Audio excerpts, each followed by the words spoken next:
Good evening and welcome. We begin tonight with developments surrounding diplomatic efforts between Iran and the United States, where uncertainty earlier in the day gave way to signs that planned nuclear discussions remain on course. Conflicting reports had raised questions about whether the talks would proceed at all, but public statements from Iranian and American officials suggested that negotiations were still scheduled, even as broader tensions and sharp rhetoric continued to frame the regional environment. The proposed meeting, to be held in Oman, has drawn close attention from governments across the Middle East, several of which have urged Washington to continue the dialogue amid concerns that a breakdown could heighten instability.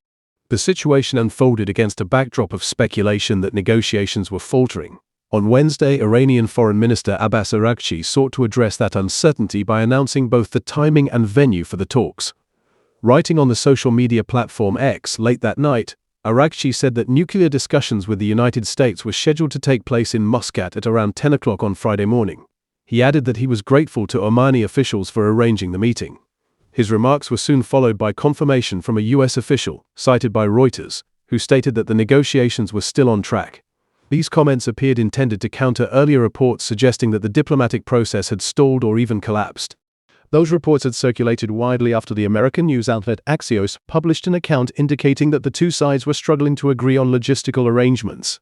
According to Axios, U.S. officials had informed Iran that they would not accept Tehran's request to change both the location and format of the talks. The article said that American officials initially considered the proposal but ultimately rejected it, with a senior U.S. official quoted as saying that Washington had told Tehran the talks would proceed under the existing plan or not at all, and that Iran had responded by indicating it would then choose nothing.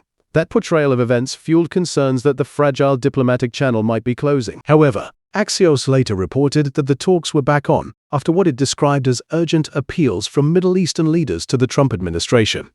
Citing two U.S. officials, the outlet said that at least 9 countries from the region had contacted the White House at senior levels on Wednesday afternoon, pressing the United States not to follow through on threats to cancel the meeting. The report suggested that these interventions played a significant role in reversing course and keeping the discussions alive, at least for now. Accounts from people familiar with the matter indicated that regional actors had worked persistently to salvage the talks.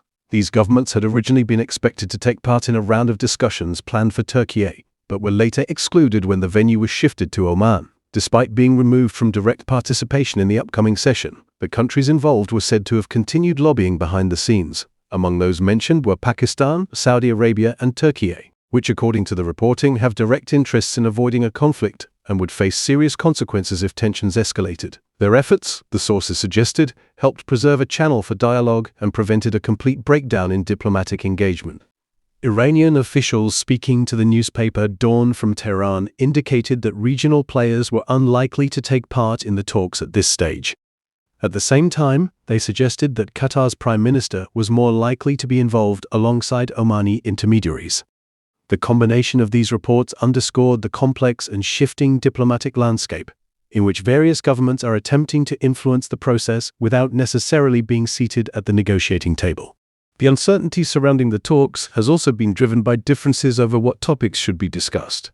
Reports of a possible cancellation began circulating after U.S. Secretary of State Marco Rubio made public remarks stating that any engagement with Iran would need to address not only its nuclear program, but also its ballistic missile capabilities, its regional activities, and its domestic governance. Those comments were widely interpreted as highlighting possible divisions within the U.S. administration.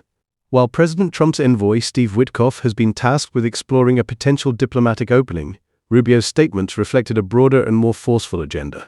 From the research lab to the major industry players, we've got you covered. Cited from perspective, those remarks appear to confirm long-standing suspicions that Washington was moving away from a limited, confidence-building approach. Iranian officials, according to the reporting, viewed the expanded list of issues not as an initial framework for negotiation, but as an attempt to demand concessions at the outset. One senior Iranian official was quoted as saying that the talks would focus solely on Iran's nuclear program, and that the country's missile program was not open for discussion. That position highlighted a central dispute that has complicated earlier attempts at engagement between the two governments. The diplomatic maneuvering has taken place against a tense strategic backdrop. President Trump has issued threats of military action toward Iran in recent weeks, following a crackdown on protesters last month and the deployment of additional naval forces to the Gulf. The article notes that Israel and the United States bombed Iran last summer, an episode that has contributed to renewed friction and heightened anxiety among regional states. Those governments have expressed fears that a major confrontation could have repercussions beyond Iran itself, potentially destabilizing neighboring countries or leading to prolonged turmoil within Iran. Sources cited in the report said that Trump has continued to weigh the option of strikes, and that rising tensions have been accompanied by increases in oil prices. On Wednesday, President Trump added to the charged atmosphere with comments directed at Iran's supreme leader, Ayatollah Ali Khamenei. Speaking in an interview with the U.S. broadcaster NBC News, Trump said that Khamenei should be very worried as Washington builds up its military presence in the region. He repeated the phrase when asked about the situation, noting that negotiations were underway between the two sides.